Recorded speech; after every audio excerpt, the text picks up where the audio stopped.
The overdose of 34-year-old Kris Kelly is a documented history of lethal chemical abuse and industry abandonment.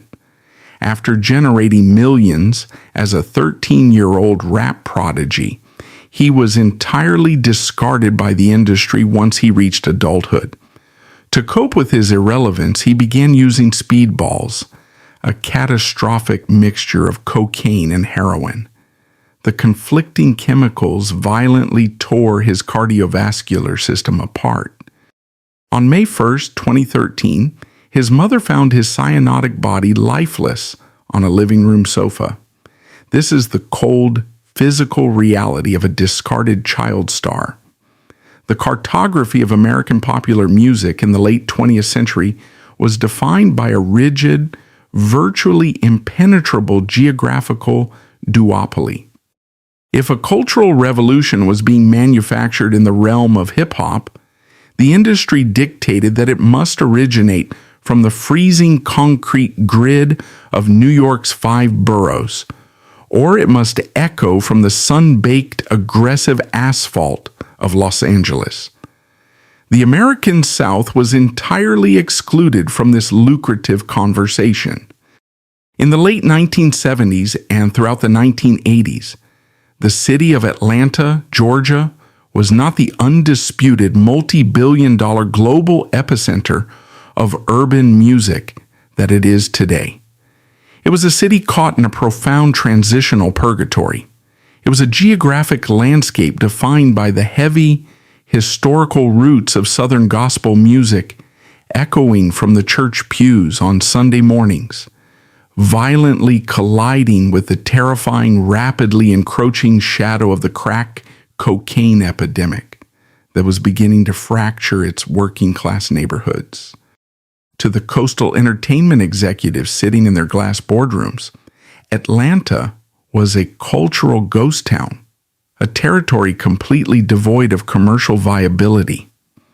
Yet, the supreme irony of the music industry is that the most seismic, paradigm-shifting movements rarely originate in the boardroom. They are forged in the unseen, neglected corners of the map. On the 11th of August, 1978, Kris Kelly was born directly into this complex, simmering Southern reality. His early existence was not framed by the trappings of wealth or the immediate proximity to the entertainment machinery. He was raised in a standard working-class Atlanta household, navigating an environment where the daily grind of economic survival took absolute precedence over artistic ambition. However, the living room television and the local radio frequencies served as an open, unfiltered portal to a reality far beyond the city limits of Atlanta. For a young, highly observant child, these broadcasts were not merely entertainment. They were intense masterclass educational seminars. Kris was actively absorbing the foundational architecture of modern performance. He studied the aggressive, stripped-down, leather-clad dominance of Run DMC as they physically kicked down the doors of mainstream television, proving that the raw energy of the street could conquer the globe. Simultaneously, he was mesmerized by the untouchable, gravity-defying perfection of Michael Jackson. Jackson was not just a singer. He was a visual deity, an artist who understood that true stardom required an absolute, uncompromising commitment to a unique visual aesthetic. Kris internalized these disparate frequencies, the raw, unapologetic aggression of hip-hop and the flawless, synchronized theatricality of global pop, embedding them deep within his developing central nervous system.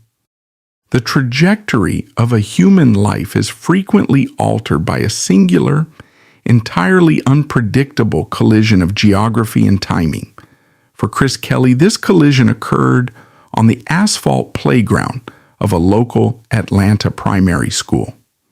While navigating the complex social hierarchy of the first grade, he crossed paths with a boy named Chris Smith in the chaotic, high-energy environment of a schoolyard. Children naturally segregate into tribes based on shared interests. The two boys did not bond over standard childhood games. They connected through a mutual, obsessive fascination with rhythm, rhyme, and physical movement. They formed an immediate, unbreakable, localized syndicate.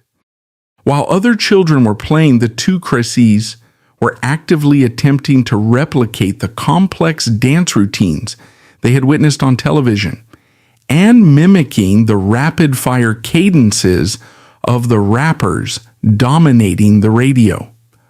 Bypassing conscious attempts to manufacture a commercial product, they simply, two young boys organically developing a shared, private language of performance, utilizing the schoolyard as their initial, unpolished proving ground. As the calendar shifted from the 1980s into the dawn of the 1990s, the broader landscape of the hip-hop industry was evolving into a highly aggressive, deeply political, and physically dangerous arena. The culture had rapidly matured out of the park jams and the disco-infused party tracks of the previous decade. The airwaves were now entirely dominated by the fierce, uncompromising reality of artists like Public Enemy, N.W.A., and Ice Cube. Rap music was universally recognized as a brutal adult combat zone. The visual aesthetic was defined by heavy gold chains, intimidating physical postures, and lyrics that served as grim, unfiltered documentaries of urban warfare and systemic oppression. Children were viewed strictly as the consumers of this culture, never as the architects. The mere concept of two 12-year-old boys from the American South successfully infiltrating this hardened, hyper-masculine ecosystem was fundamentally absurd. The industry gatekeepers would never willingly invest capital in middle schoolers from Atlanta to lead the next global cultural shift. But the streets of Atlanta operate on their own distinct frequency, entirely independent of coastal industry logic. By 1990, the American shopping mall had achieved peak cultural significance. It was not merely a center of commerce, it was the ultimate localized coliseum of youth culture.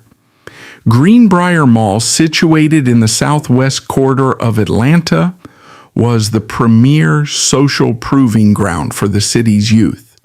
It was the catwalk where reputations were established, trends were born, and the social hierarchy was violently enforced. On one seemingly unremarkable afternoon, Kelly and Chris Smith were navigating the crowded corridors of Greenbrier, projecting the unpolished routines they had been refining since the first grade. Walking through the exact same mall on that specific afternoon was a local teenager named Jermaine Dupree. Dupree was barely an adult himself, but he possessed a terrifyingly sharp, highly advanced instinct for commercial audio and visual marketing.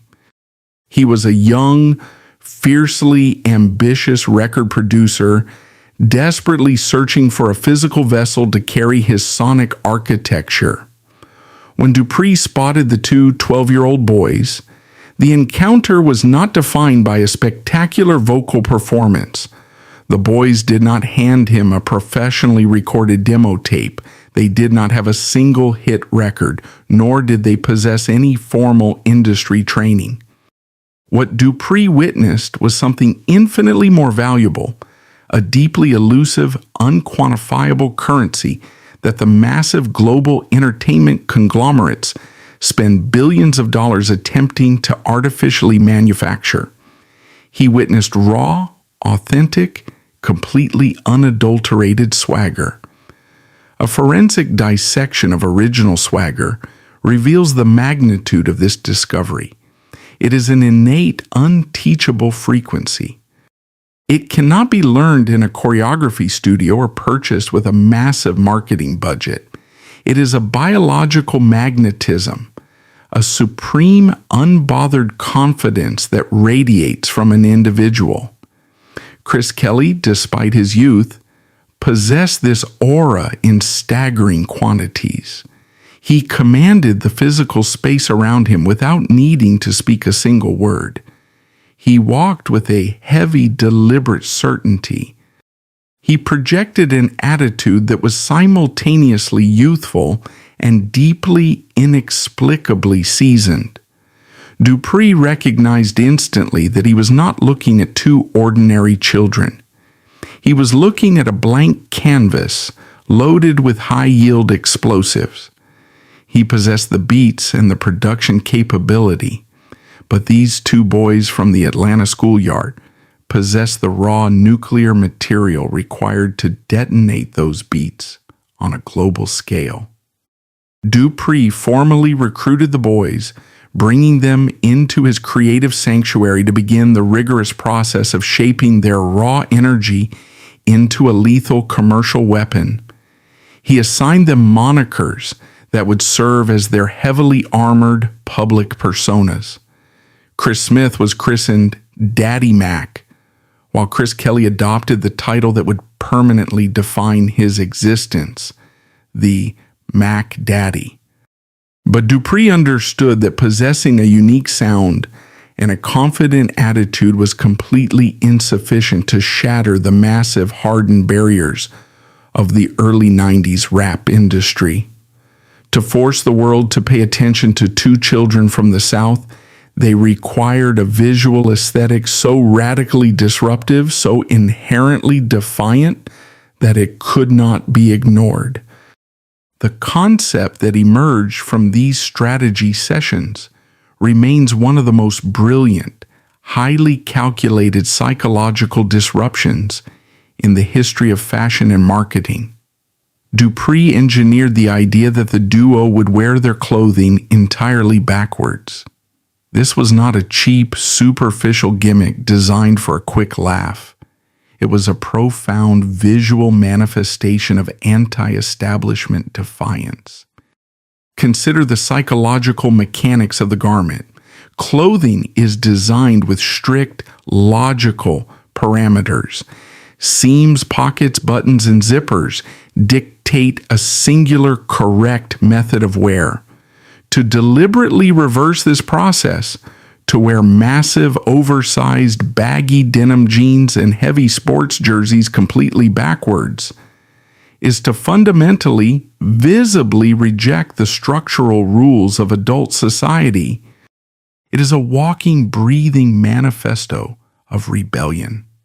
For Kris Kelly, executing this concept required an absolute, uncompromising psychological commitment. Wearing heavy denim jeans backward is physically uncomfortable and fundamentally counterintuitive. It restricts standard movement and challenges the body's natural mechanics. Yet, Kris Kelly wore the reverse uniform with such terrifying, effortless conviction that he entirely erased the discomfort from the visual equation. He did not look like a child playing dress-up in his father's closet.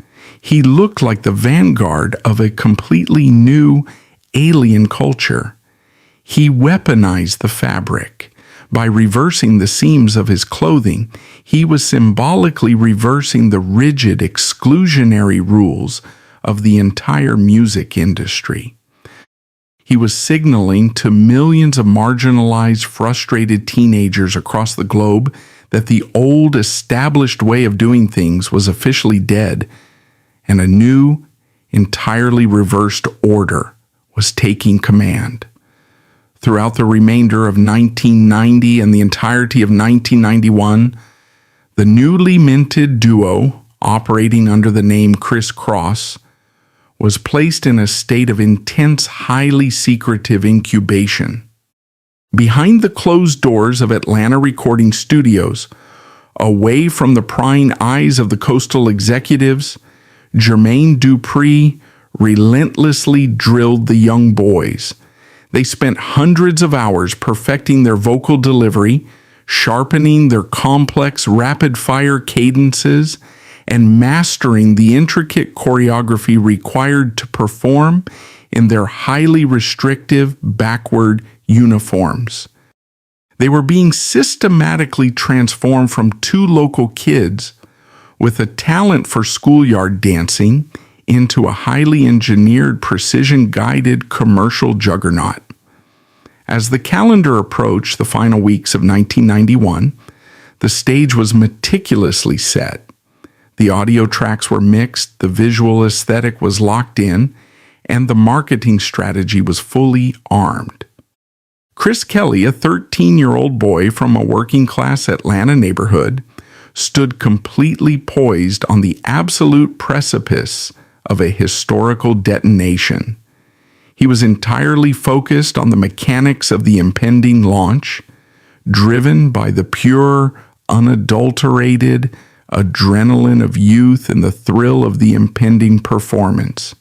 He had absolutely no capacity to comprehend the sheer, catastrophic magnitude of the global tidal wave that was about to hit him. He was ready to conquer the planet, entirely unaware of the devastating permanent psychological toll that the impending fame would extract from his developing mind, or the terrifying biological traps that the industry had quietly laid waiting for him in the shadows of the stadium lights. The deployment of a commercial pop rap single in the early 1990s was typically a calculated, methodical process of regional radio testing and gradual market expansion. In the spring of 1992, the release of the debut Kris Kross single completely obliterated this standard operating procedure. The track was titled Jump, and its arrival was not a gradual buildup. It was an instantaneous, catastrophic, seismic event that fractured the global pop culture landscape. Jermaine Dupri, operating with lethal precision behind the mixing boards, engineered an instrumental architecture specifically designed to command absolute physical compliance from the listener. He took the universally recognizable, joyous melodic loop of the Jackson 5's I Want You Back and violently stripped away its innocence. He anchored the classic sample to a heavy, aggressive 808 drum pattern and a sharp, snapping snare that echoed the hardened aesthetics of the streets. Into this perfectly constructed sonic trap, Kris Kelly stepped up to the microphone. He was exactly 13 years old, yet his vocal delivery possessed absolutely zero trace of childhood hesitation. He attacked the beat with a raspy, forceful, highly seasoned aggression. The opening line was not a request. It was a blunt, non-negotiable instruction. When Kris Kelly commanded the world to jump, he was utilizing the exact same psychological mechanics of crowd control that earlier pioneers had invented in the Bronx, but he was broadcasting it through a multi-million-dollar global megaphone. The juxtaposition was terrifyingly effective. A boy who had barely entered puberty, dressed in backwards clothing that fundamentally rejected societal norms, projecting the unbothered dominant swagger of a veteran warlord. The commercial reaction was completely unprecedented. Jump did not simply climb the charts, it violently seized them. It rocketed to the #1 position on the Billboard Hot 100 and completely refused to move. For 8 consecutive, dominating weeks, these two children from Atlanta held the absolute highest pinnacle of the American music industry hostage. They were entirely bypassing the traditional, grueling, dues-paying process of the entertainment business. They were not opening acts struggling for recognition.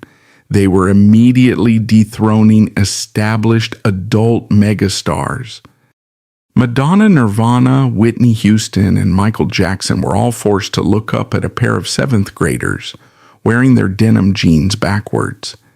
The visual aesthetic immediately mutated from a localized Atlanta marketing tactic into a mandatory global uniform. Teenagers from Tokyo to London to Los Angeles were deliberately reversing their wardrobes. Kris Kelly had accidentally become the supreme visual and sonic dictator of global youth culture. This level of localized supremacy inevitably attracted the attention of the ultimate architect of global pop spectacle. Michael Jackson, the undisputed king of pop, was preparing to launch the colossal Dangerous World Tour in 1992.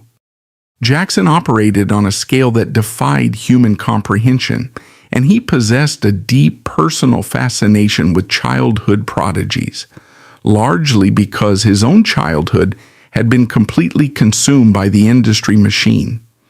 When Jackson witnessed the raw, unapologetic magnetism of Kris Kross, he did not filter the request through management teams or standard industry protocols. He personally explicitly handpicked the duo to join him as the opening act for his global stadium tour. The transition from the asphalt playground of an Atlanta middle school to the backstage corridors of a Michael Jackson stadium tour is a psychological leap so vast and violent that it completely shatters standard human reality. Kris Kelly was 13 years old. He was no longer performing in local shopping malls. He was being flown across oceans, stepping onto massive, highly engineered stages constructed inside the largest stadiums in Europe and Asia. He was sharing oxygen and performance space with the single most famous human being to ever walk the planet. When Kris Kelly gripped the microphone and walked out into the stadium lights, he was not looking at a crowd. He was looking at an ocean of humanity. Imagine the sheer kinetic force of 80,000 human beings screaming simultaneously. The sound physically vibrates the concrete. It resonates deep within the chest cavity. When the heavy bass line of "Jump" dropped and Kris commanded that ocean of 80,000 people to leave their feet, and they obeyed in absolute unison, the resulting wave of human energy was akin to a localized earthquake. He was a child holding the reins of a massive roaring beast. For the duration of that performance, he was entirely invincible. He was a god. However, beneath the heavy gold chains, the backward clothing, and the blinding stadium lights, a catastrophic, entirely invisible biological trap was being set. To comprehend the true tragedy of Kris Kelly's existence, one must look past the billboard plaques and conduct a microscopic neurobiological analysis of a 13-year-old brain subjected to global superstardom. At the onset of puberty, the human central nervous system is in a state of extreme volatile plasticity. The prefrontal cortex, responsible for logical reasoning and long-term consequence evaluation, is severely underdeveloped. Conversely, the limbic system, which houses the brain's fundamental reward circuitry and dopamine receptors, is highly active and exceptionally sensitive. Dopamine is the chemical currency of human satisfaction. In a standard, healthy adolescent development cycle, the brain releases small, manageable doses of dopamine for normative achievements. Passing a difficult examination, winning a local sporting event, or experiencing a first romantic connection.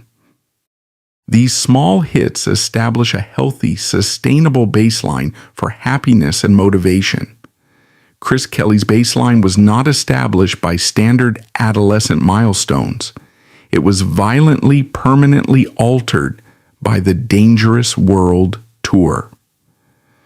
When a child stands on a stage and absorbs the concentrated, hysterical adulation of 80,000 screaming fans, the brain does not release a normative dose of dopamine. It releases a massive, unnatural, highly toxic flood of neurochemicals. It is an absolute chemical tsunami that scorches the synapses.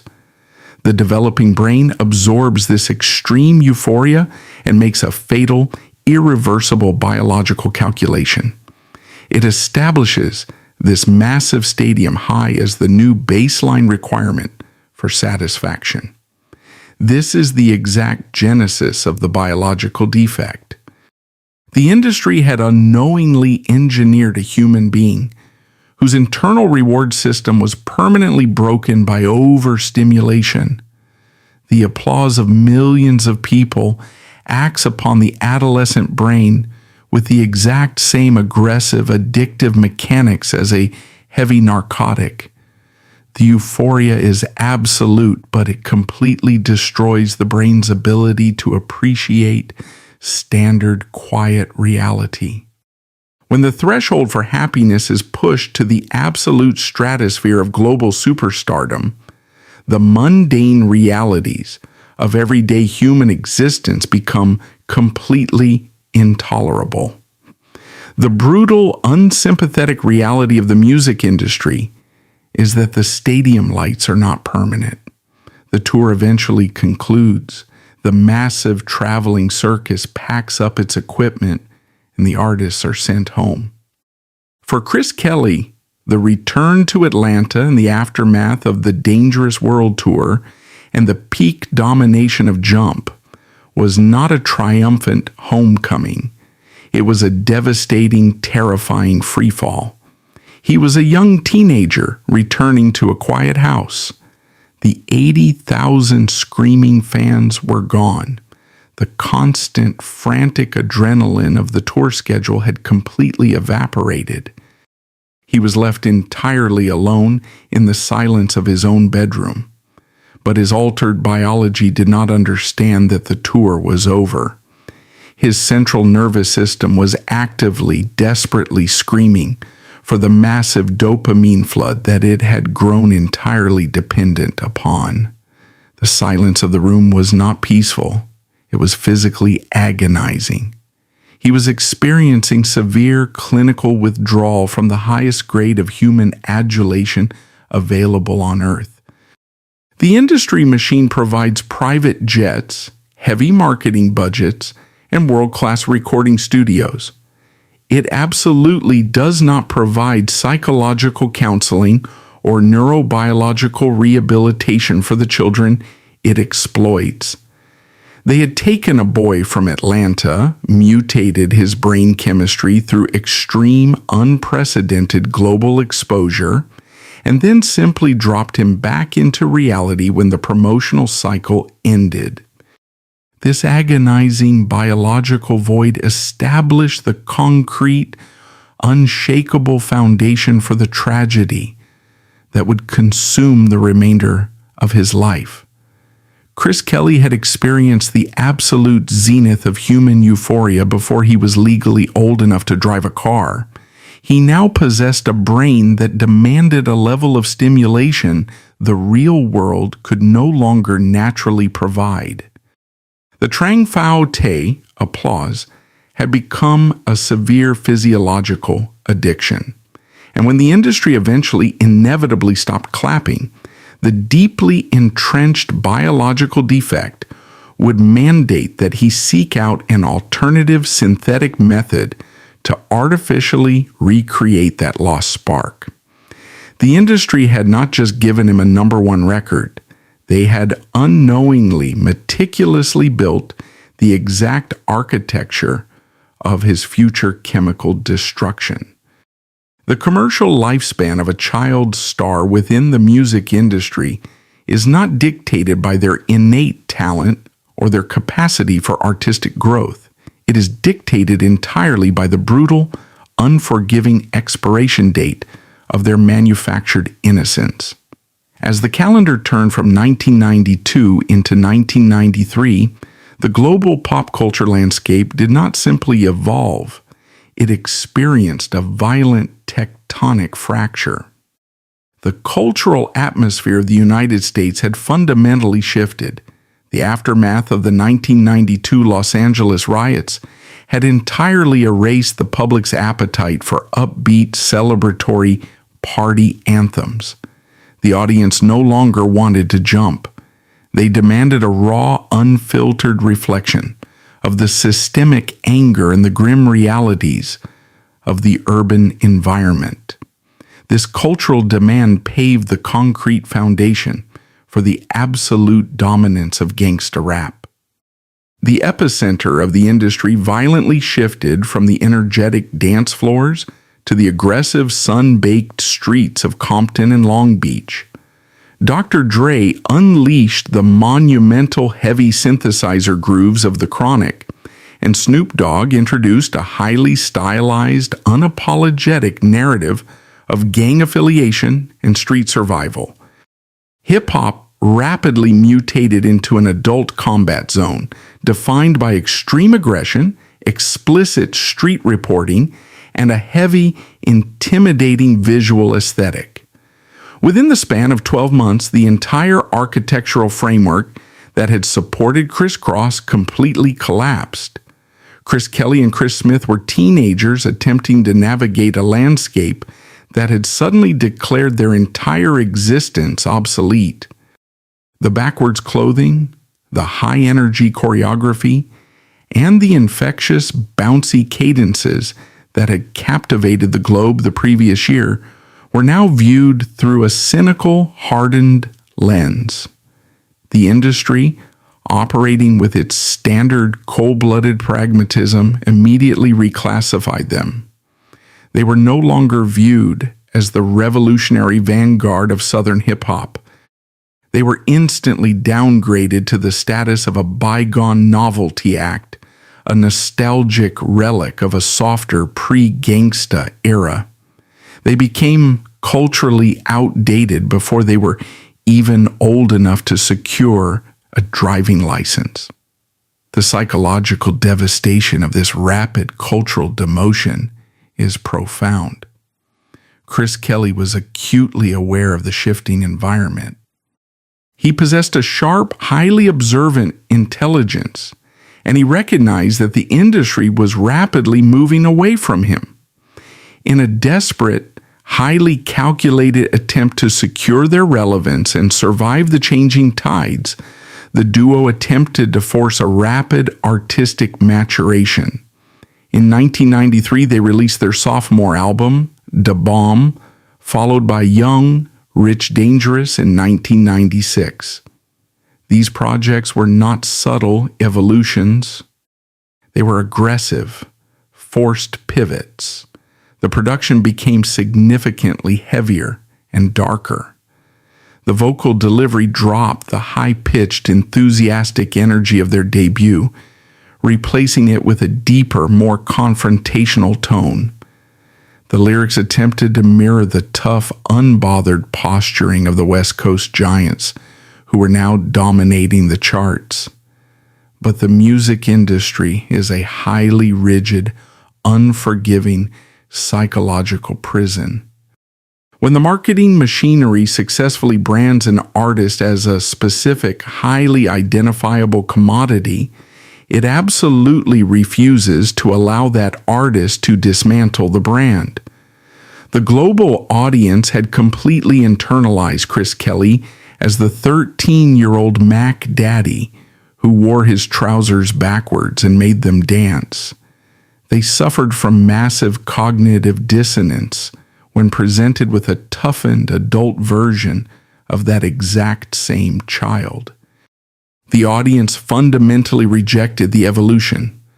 They did not want Chris Kelly, the young, maturing adult, attempting to navigate the complexities of a changing genre. They strictly wanted the frozen, immortalized image of the child prodigy. Instead of supporting this necessary artistic growth, The corporate apparatus surrounding them actively suppressed it. Record labels operate strictly on the logic of proven profit margins. The executives had generated tens of millions of dollars from the backwards clothing gimmick.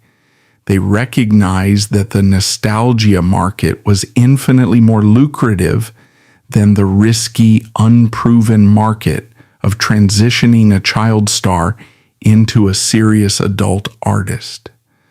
Consequently, the marketing machine effectively paralyzed Kris Kelly in a state of suspended animation.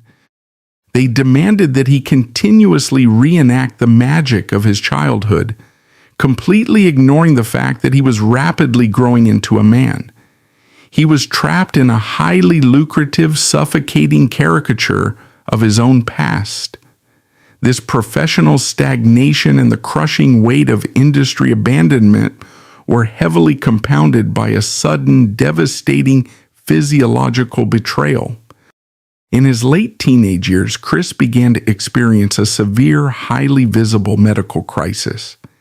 He developed alopecia areata, an autoimmune disorder that causes the immune system to aggressively attack the hair follicles, resulting in sudden, unpredictable, and severe patches of hair loss.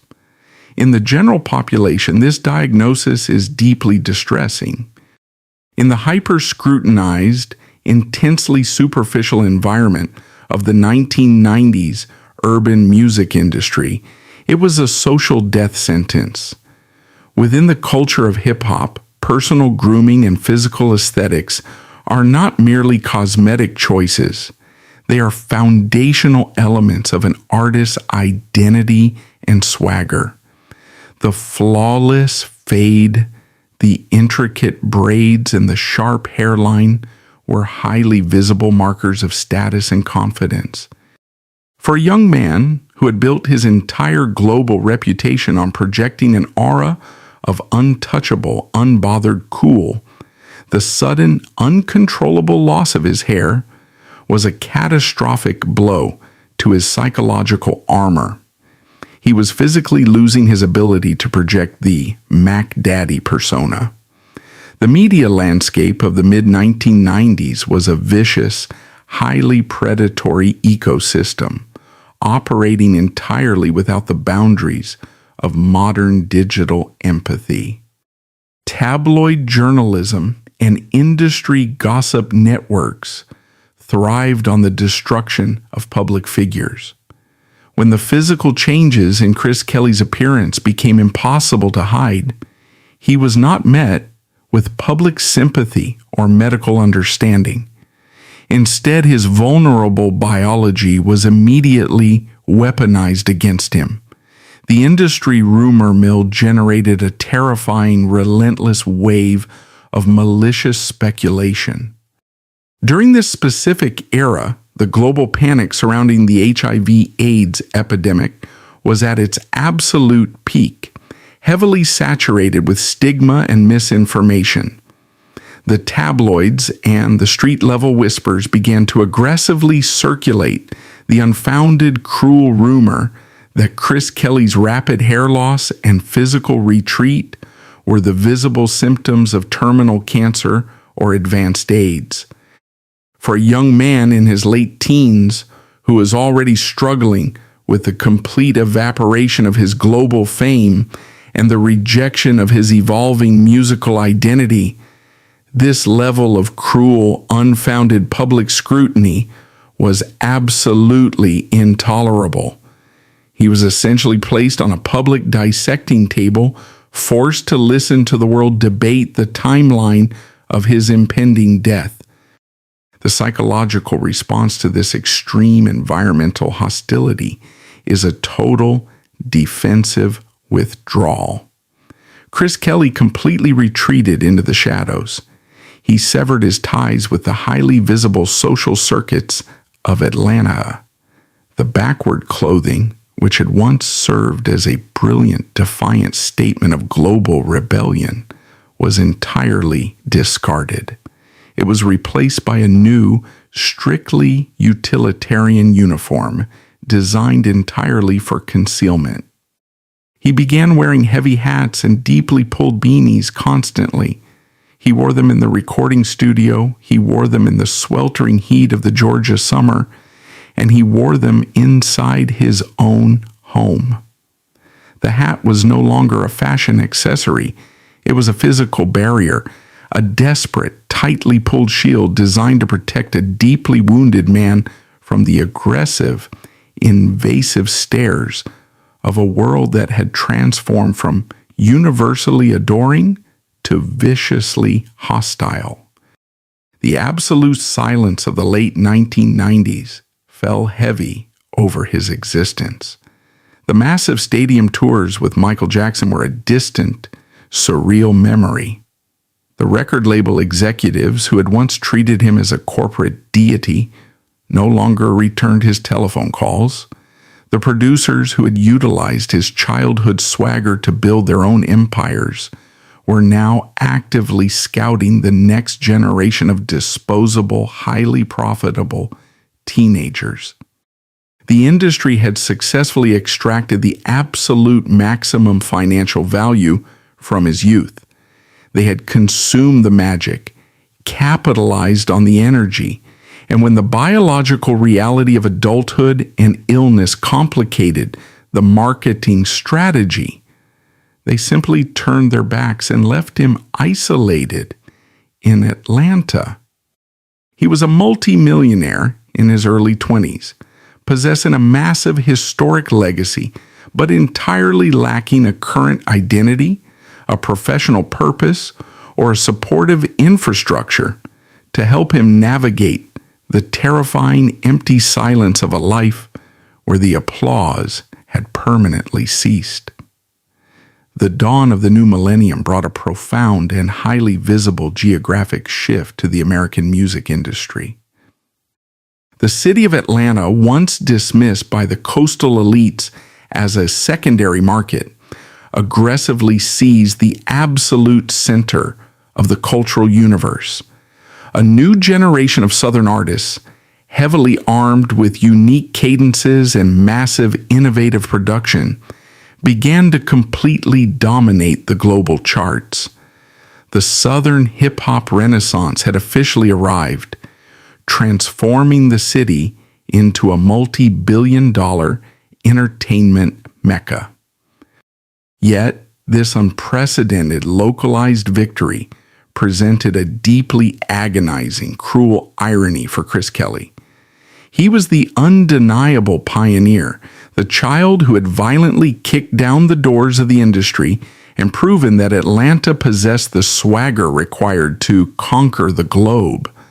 But as his city finally ascended to the throne, he was completely excluded from the coronation. He was a resident of the new hip-hop capital, yet he was forced to watch the parade from behind the closed blinds of a deeply isolated existence. The transition from a globally recognized prodigy to a forgotten pioneer does not happen overnight. It is a slow, methodical, and profoundly degrading process of professional attrition. As the 2000s progressed, Chris Kelly refused to completely surrender to the obsolescence that the industry had mandated for him. He possessed a sharp, highly technical mind, and he desperately sought a mechanism to anchor himself to the only reality he had ever truly understood: the architecture of recorded sound. He enrolled in formal education to study audio engineering. This was a critical, highly revealing psychological pivot. He was no longer attempting to reclaim the front of the stage or the blinding glare of the spotlight. By learning the intricate mechanical science of mixing boards, equalizers, and vocal compression, he was attempting to secure a position in the shadows, a place where his value would be dictated by his technical competence rather than his fading youthful image or his receding hairline. In a further attempt to manufacture his own professional salvation, He utilized his accumulated capital to establish an independent recording imprint in Atlanta, formally titled Psycho Records. The creation of this label was not merely a business venture, it was a desperate psychological lifeline. For a man who had spent his entire adolescence surrounded by managers, handlers, and corporate executives dictating his every movement, owning his own master recordings, and controlling his own studio environment provided a vital, albeit temporary, illusion of absolute control. He wanted to transition from the manufactured product into the executive architect. He spent thousands of hours inside the studio, staring at the digital interfaces, attempting to engineer the next generation of Atlanta talent.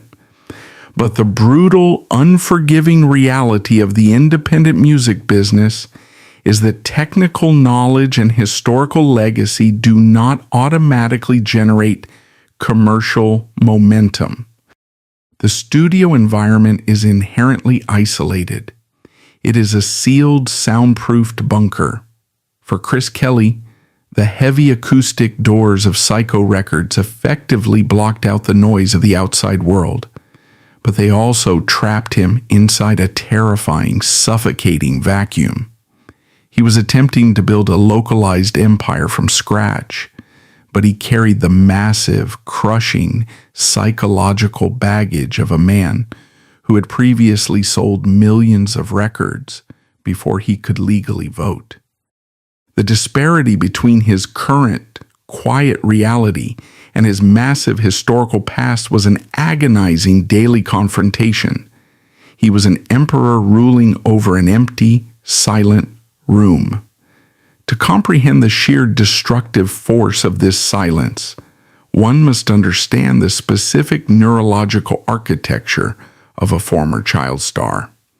Chris Kelly did not possess a standard foundational adult identity. His entire psychological development from the age of 12 had been completely hijacked by the Kris Kross brand. He had never experienced a normal high school environment. He had never navigated standard adolescent social structures, and he had never learned how to exist without the constant validating presence of an audience. When you remove the applause, the flashing cameras, and the frantic touring schedules, the resulting silence is not perceived as peace. It is perceived as a violent physical threat. It is the absolute death of the ego. The silence forced him to confront the terrifying reality that he did not actually know who he was without the backwards clothing and the microphone. This profound, agonizing lack of identity created a massive biological void, and the human nervous system is fundamentally incapable of sustaining a void. It will inevitably seek out a replacement to fill the empty space, to silence the internal panic, and to artificially replicate the chemical rush of the stage. For Chris Kelly, navigating the quiet, forgotten years of the 2000s, the replacement was not found in new hobbies, standard employment, or civilian relationships. The replacement was entirely synthetic. He began to engage in a highly destructive, deeply entrenched battle with heavy narcotics. It is a common, lazy, societal misconception to view drug abuse among former entertainers merely as a continuation of a hedonistic party lifestyle. This entirely misrepresents the clinical reality of Chris Kelly's existence during this decade. He was not utilizing substances to enhance a celebration or to fuel a weekend of excess. Returning to the quiet reality of his living room, the internal pain demanded an immediate, absolute chemical anesthetic. He was self-medicating to survive the crushing daily weight of his own irrelevance. The narcotics provided a highly effective temporary chemical firewall, They numbed the agonizing memories of the Michael Jackson tours. They silenced the cruel, lingering rumors regarding his physical health, and they successfully muted the deafening quiet of his Atlanta home. The drugs offered the only reliable, accessible method to completely disconnect from a reality that had become entirely unbearable.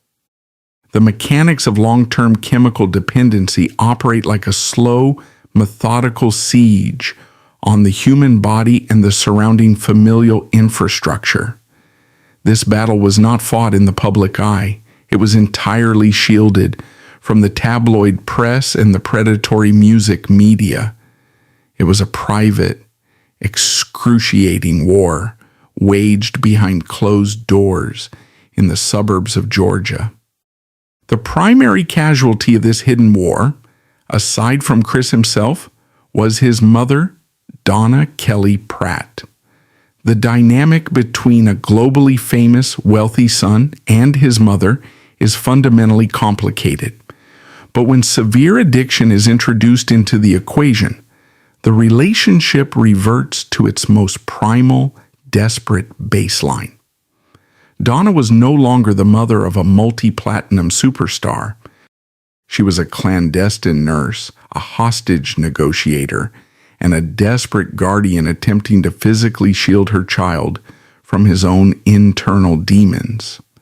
According to the heartbreaking, highly guarded accounts provided by his family following his eventual demise, Kris possessed a long, heavily documented history of severe substance abuse that spanned the entirety of this lost decade. He was trapped in a grueling, cyclical nightmare of chemical submission and desperate recovery. The pattern was brutally repetitive. He would retreat into the dark, succumb to the overwhelming physiological demands of the narcotics, push his body to the absolute brink of systemic failure, and then retreat to the safety of his mother's home. Donna Pratt became his ultimate sanctuary. She absorbed the trauma of watching her son, the brilliant, energetic boy who had once commanded the world to jump, physically deteriorate in her living room. She nursed him through the agonizing, violent tremors of withdrawal. She guarded his privacy with absolute ferocity, and she provided the only unconditional, uncompromised love he possessed in a world that had entirely commodified and discarded him. But the tragedy of profound addiction is that familial love, no matter how fierce or absolute, cannot permanently rewire a damaged central nervous system. The periods of sobriety were merely temporary ceasefires in a war that the chemicals were slowly, inevitably winning. As the years bled into one another, moving from the early 2000s into the beginning of the 2010s, the physical and psychological toll of this continuous biochemical warfare became impossible to reverse.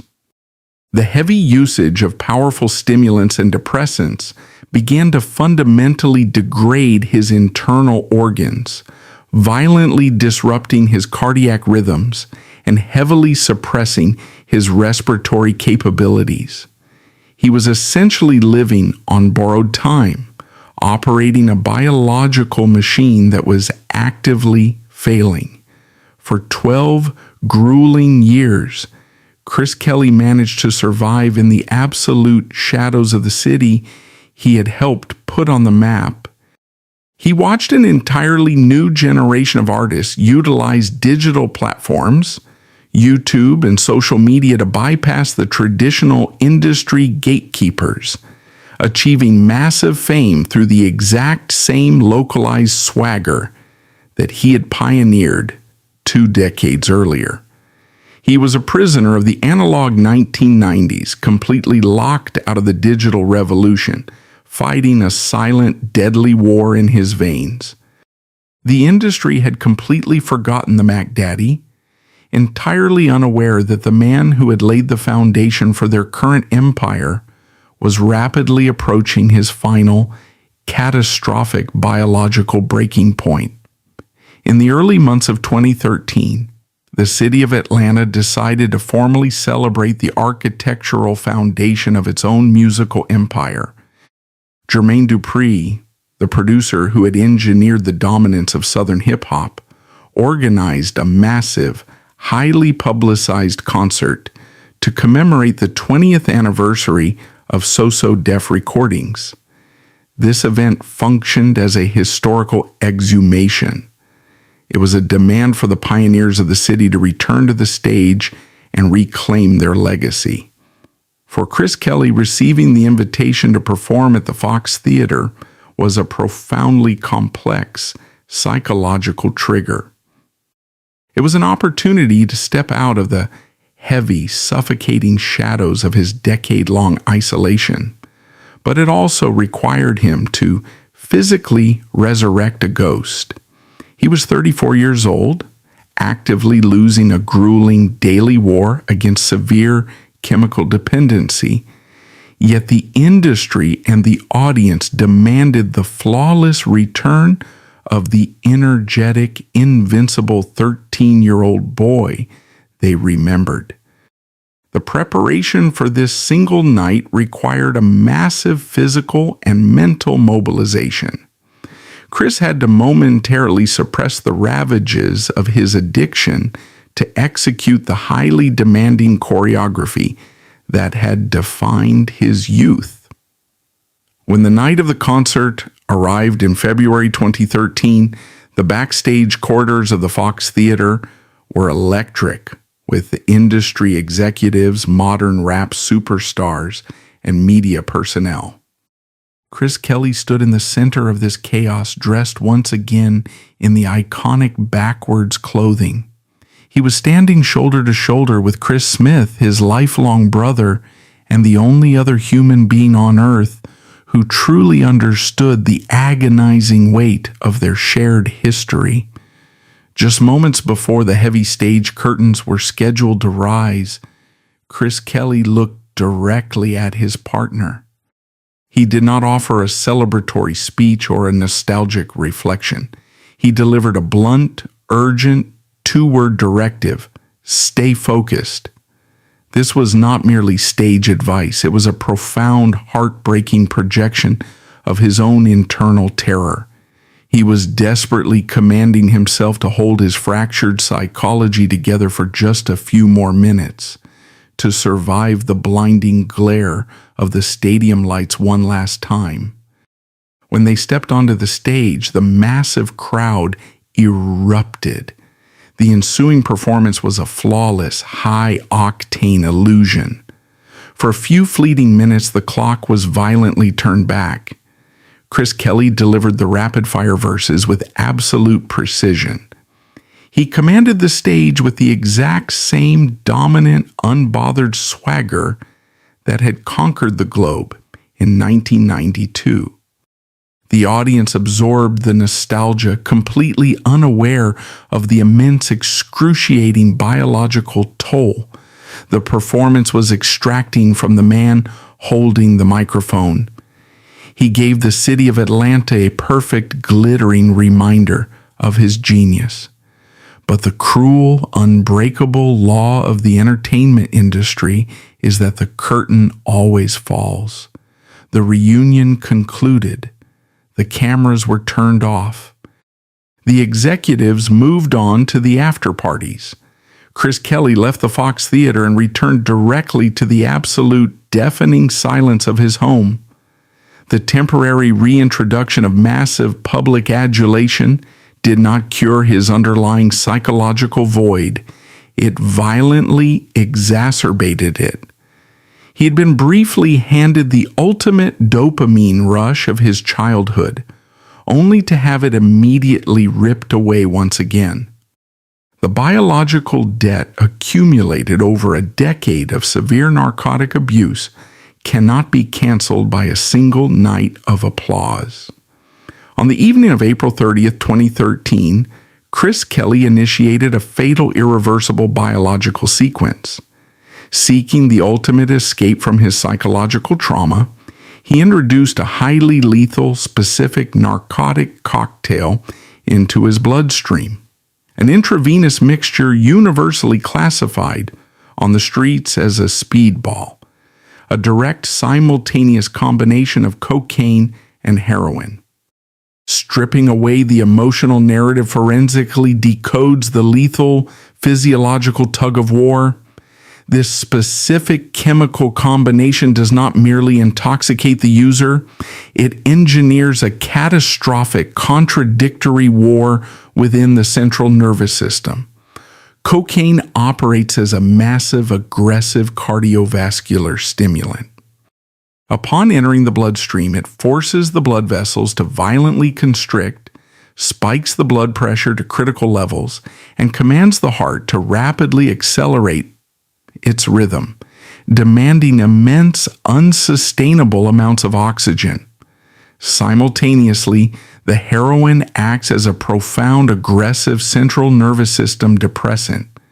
It crosses the blood-brain barrier and heavily binds to the opioid receptors, specifically targeting the brainstem. The brainstem controls the autonomic drive to breathe.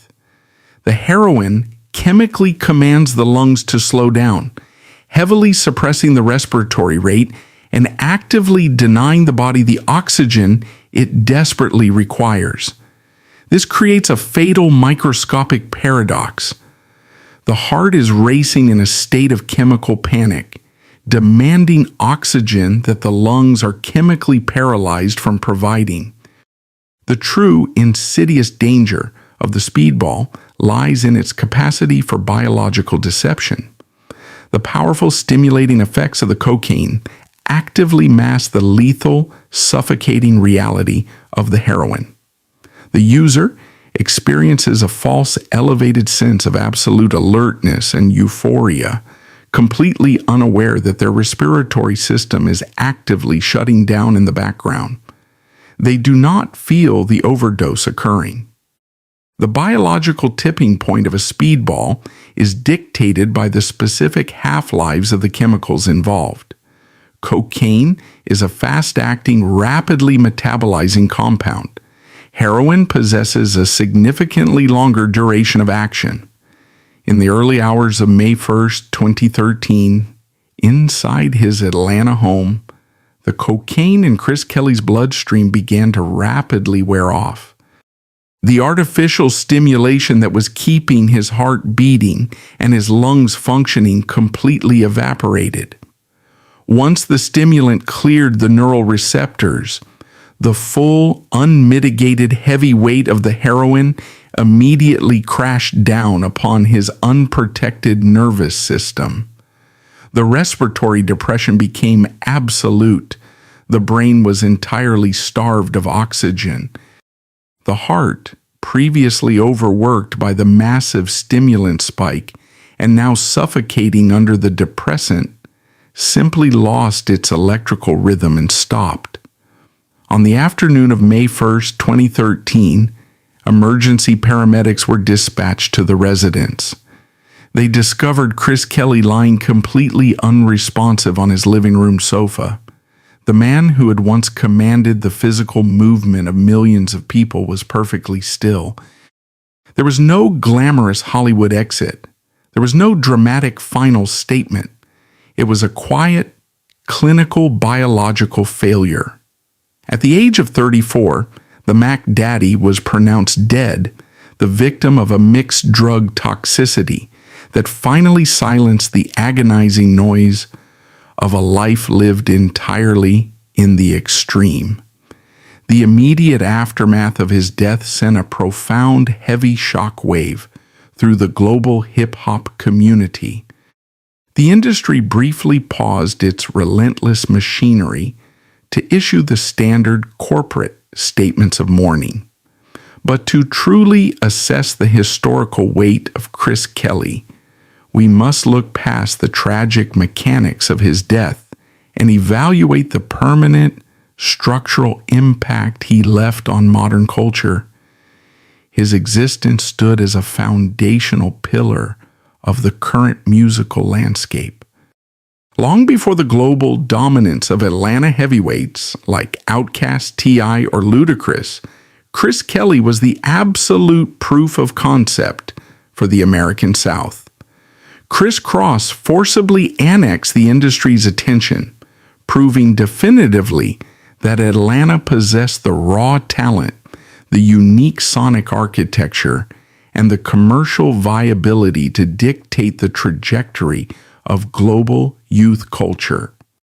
Every Southern artist who currently dominates the Billboard charts is operating on a geographical foundation that Kris Kelly helped pour when he was only 13 years old. Furthermore, his legacy extends beyond his own vocal performances. Kris possessed a fiercely sharp, highly generous ear for raw talent. He utilized his massive platform to actively scout and elevate others from his city.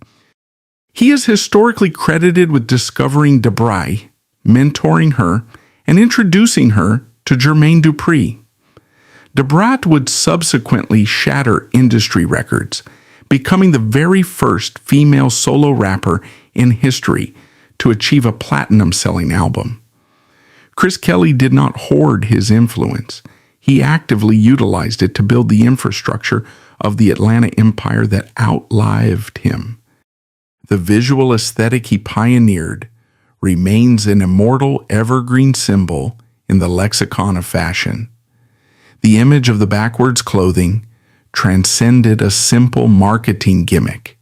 It became a permanent visual shorthand for youthful defiance, a brilliant physical manifestation of a generation refusing to conform to the established rigid directions of the adult world. It was an aesthetic disruption that challenged the very logic of how a star was supposed to present themselves. Yet, the most profound, inescapable legacy of Kris Kelly is the dark, evergreen warning embedded in the exact nature of his suffering. His life is a brutal, unvarnished masterclass in the lethal cost of early fame. It exposes the absolute ruthlessness of an entertainment machine that is explicitly designed to extract the raw magic, energy, and profitability of youth, only to completely discard the human being the moment they transition into the complicated reality of adulthood. The industry commodified his childhood, fractured his developing neurology with unnatural levels of global adulation, and then abandoned him in the quiet suburbs of Atlanta to fight a chemical war he was entirely unequipped to win. We remember Kris Kelly because he gave the world an anthem of pure, unadulterated kinetic joy. He forced a generation to jump, to forget their immediate surroundings, and to participate in a massive, unified, global rhythm. The ultimate crushing tragedy of his existence is that he possessed the power to elevate millions of people out of their own reality. But the industry system completely failed to provide him with a parachute when he inevitably fell back to earth.